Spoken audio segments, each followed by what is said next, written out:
ایران کا ایک شہر ہے کرمان، وہاں پہ ایک شخص ہے حاج ماشاءاللہ، غالباً اب بھی زندہ ہے۔ پورے کرمان میں جب امام حسین کی مجلس کرواتا ہے، کسی بادشاہ اور وزیر کی مجلس میں بھی اتنے طعام نہیں ہوتے جتنا اس کی مجلس میں امام حسین کا نظر و نیاز ہوتا ہے۔ ہمارے ایران کے استاد کہتے ہیں کہ جب میں ان سے ملنے گیا اور اسی نیت سے ملنے گیا کہ پوچھوں تو صحیح آپ کے پاس اتنا پیسہ آتا کہاں سے کہ آپ امام حسین کے اتنے سفرے اور اتنے طعام لگاتے ہیں۔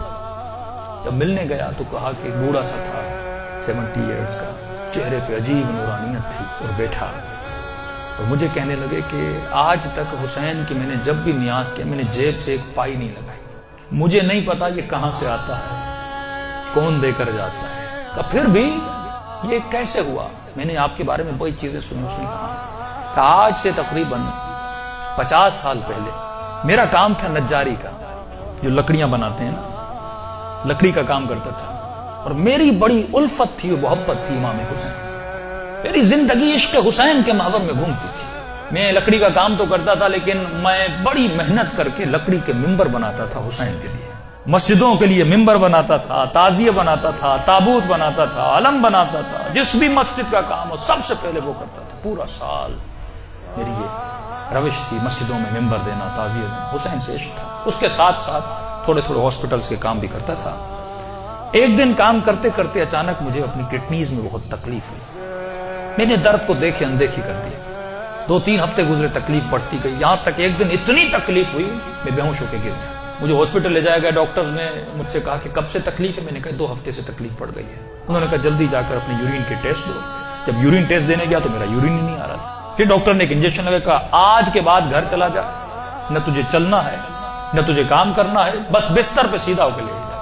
کہ جب گھر پہنچتے پہنچتے میرے پاؤں پھول گئے، اور کہتا ہے کہ مولانا اس دن کا سونا 4 سال تک میں اسی طرح بستر پہ سویا رہا، بدن پھول گیا، نہ ہاتھ ہلا سکتا ہوں نہ پاؤں ہلا سکتا ہوں، یہاں تک کہ میں نے آنکھوں سے دیکھنا بھی چھوڑ دیا، بس مجھے کانوں سے آوازیں سنتی تھی۔ جب اس تکلیف میں پہنچا نا، اپنے جتنے رشتہ دار تھے سب چھوڑ کے چلے گئے۔ ایک میری بوڑھی ماں تھی، لوگ میرے قریب نہیں آتے تھے کہ یہ بیمار ہے اس کے قریب نہیں جاؤ، لیکن میری بوڑھی ماں میری خدمت کرتی رہی۔ ماؤں کی قدر کرو جب تک زندہ ہے۔ کہ اس ماں نے میری خدمت ایسے کی جیسے میں بچہ تھا۔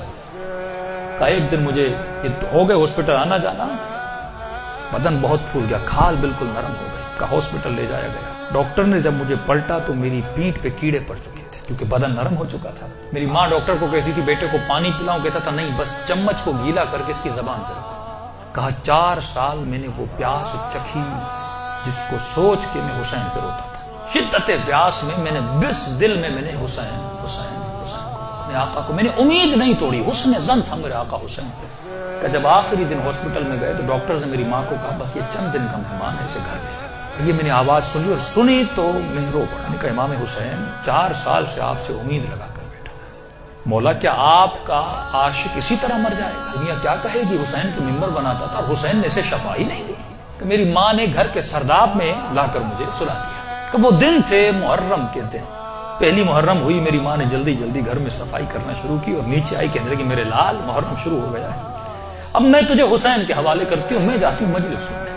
کہتا ماں یہ کہہ کر چلی گئی، اس سرداب میں سو رہا تھا، 4 محرم کی رات آئی، آج بھی اس کا گھر موجود ہے، سب کچھ ہے۔ 4 محرم کی رات آئی، میں نے دیکھا کھڑکی سے ایک پرندہ اندر آیا۔ کہتے تب تک کان کام کرتے تھے، لیکن جیسے یہ پرندہ آیا میری آنکھوں نے دیکھنا شروع کیا۔ لیکن یہ عجیب کبوتر تھا جس کے 3 پر تھے، سفید تھا، سبز تھا اور لال پر تھا۔ میں نے زندگی میں ایسا کبوتر دنیا میں کہتا میں نے نہیں دیکھا، پنجے اس کے لال تھے۔ آیا اور آ کر میرے سرانے پہ بیٹھ گیا۔ بیٹھنے کے بعد اس نے کلام کرنا شروع کیا، میرے کانوں میں آواز دے کر کہا تجھے پیاس لگی ہے؟ کچھ کھاؤ گے، کچھ پیو گے؟ کہا 4 سال سے زبانوں پہ تالا لگا تھا، پر اب یہ تالا کھل گیا۔ میں نے کہا مجھے بہت پیاس لگی ہے، اتنے سالوں سے پیاسا ہوں۔ کہ پتہ نہیں اس کی چونچ میں کیا تھا، اس نے میرے منہ میں ڈالا، بس وہ بدن میں جانا تھا، ایک عجیب سی فرحت مجھے ملی۔ پھر وہ پرندہ اڑا اور اڑ کے سامنے کرسی تھی اس پہ بیٹھ گیا۔ اب میں اپنے ذہن میں یہ کہہ رہا تھا کہ مولا حسین اگر تو نے بھیجا ہے تو یہ اڑ کے میرے پاس آئے گا یا میرے بستر کے نیچے جائے گا، اگر تو نے نہیں بھیجا یہ اڑ کے چلا جائے گا۔ اتنا کہنا تھا، وہ پرندہ اڑا اور میرے بستر کے نیچے جا کر بیٹھ گیا۔ کہ بس اتنا ہوا، لیکن ابھی بھی بستر پہ لیٹا ہوا ہوں، لیکن تھوڑی فرحت مجھے مل چکی ہے۔ اب سوچ رہا ہوں یہ پرندہ کون ہے، کہاں سے آ رہا ہے۔ اتنے میں صبح ہوئی، میری ماں نیچے سرداب میں آئی اور اس کے ہاتھ میں رومال تھا۔ پہلے زمانے میں جب لوگ روتے تھے تو ایک رومال رکھتے تھے۔ کہ جلدی دوڑی آئی اور گیلا سا رومال تھا، اس نے اس رومال کو میرے اوپر نچوڑنا شروع کیا۔ میں نے کہا کہ اماں یہ کیا ہے؟ کہا یہ حسین کے غم میں جو آنسو بہائے نا تیرے بدن پہ مل رہی ہو تاکہ خدا تجھے شفا دیتے۔ کہ یہ کہہ کر میری ماں چلی گئی۔ جیسے جا رہی تھی میں نے کہا اماں اگر زحمت نہ ہو، ایک کبوتر ہے اس بستر کے نیچے، اگر زحمت نہ ہو اس کے لیے تھوڑا دانہ اور پانی رکھ لو۔ ماں نے کہا کبوتر کہاں سے؟ کہا بس رکھ لو۔ کہ ماں آئی اور اس نے نیچے دانہ رکھا، پانی رکھا، چلی گئی۔ کہتے غالباً 10 محرم کا دن ہوا، عاشورہ کا دن ہوا۔ میں نے کہا مولا حسین آپ کی عاشورہ بھی آ گئی، اب بھی مجھے شفا نہیں دو گے؟ کہا رو ہی رہا تھا کہ اچانک میرے کمرے کا دروازہ کھلا اور میں نے ایک نورانی شخص کو اندر آتے ہوئے دیکھا۔ کہتا بستر کے ساتھ جو کرسی تھی وہاں آ کر بیٹھ گئے، بس میں نے چہرہ دیکھ کے سمجھ گیا یہ میرا حسین ہے۔ کہتا مجھے نہیں پتا میں نے کیسے سمجھا، لیکن میں نے دیکھا، میں سمجھ گیا یہ میرا آقا حسین ہے۔ کہہ رہا جیسے میں نے امام حسین کو دیکھا، خود کہتے میں نے مولا کا یہ بازو پکڑ لیا اور بازو کو پکڑ کے میں نے حسین کو لپٹنے کی کوشش کی۔ کبھی بازو کا بوسہ لے رہا تھا، کبھی ہاتھوں کا بوسہ لے رہا تھا۔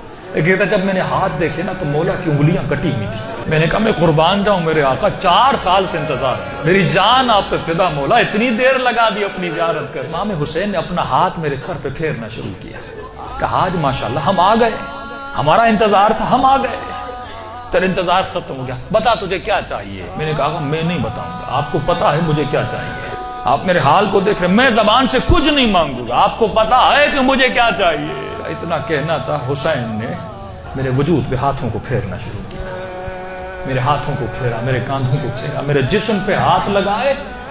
کہا آج ماشاءاللہ جو تجھے چاہیے تھا حسین نے دے دیا۔ میں نے کہا آپ کا بہت شکریہ۔ کہ مولا میں نے ایک نظر کی تھی۔ کیا کی تھی آج ماشاءاللہ؟ مولا میں نے نظر کی تھی اگر آپ مجھے شفا دیں گے میں 10 دن آپ کا نیاز کروں گا، 10 دن مجلس کروں گا اور 10 دن آپ کا نیاز کروں گا۔ امام حسین نے کہا آج ماشاءاللہ 10 دن اپنی طرف سے کرنا، 8 دن میری طرف سے کرنا۔ کہا مولا 8 دن کس چیز کے؟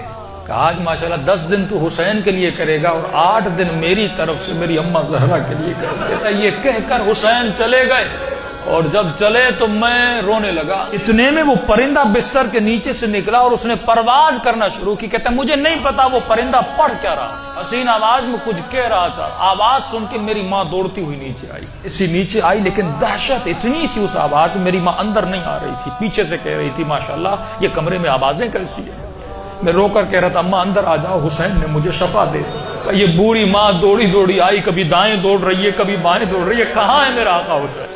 کہا میں بستر پہ بیٹھا تھا، وہ سوجن ہر چیز ختم ہو گئی، کہ یہاں تک وہ کبوتر پرواز کر کے چلا گیا۔ یہ بوڑھی کبھی کرسی کے بوسے لے رہی ہے، کبھی بیٹوں کے ہاتھوں کو چوم رہی، یہاں میرے حسین کے ہاتھ لگے تھے۔ روتی ہوئی جب صحن میں آیا، ہمسایوں نے سمجھا یہ مر گیا ہے، دوڑے آئے کہ ماں رو رہی ہے شاید بیٹا مر گیا، لیکن جب پہنچے کیا دیکھا، اسے حسین نے زندگی عطا کر دی تھی۔ عزیزو جب یقین ہو نا، یقین نہ ٹوٹے، جب اہل بیت پہ بھروسہ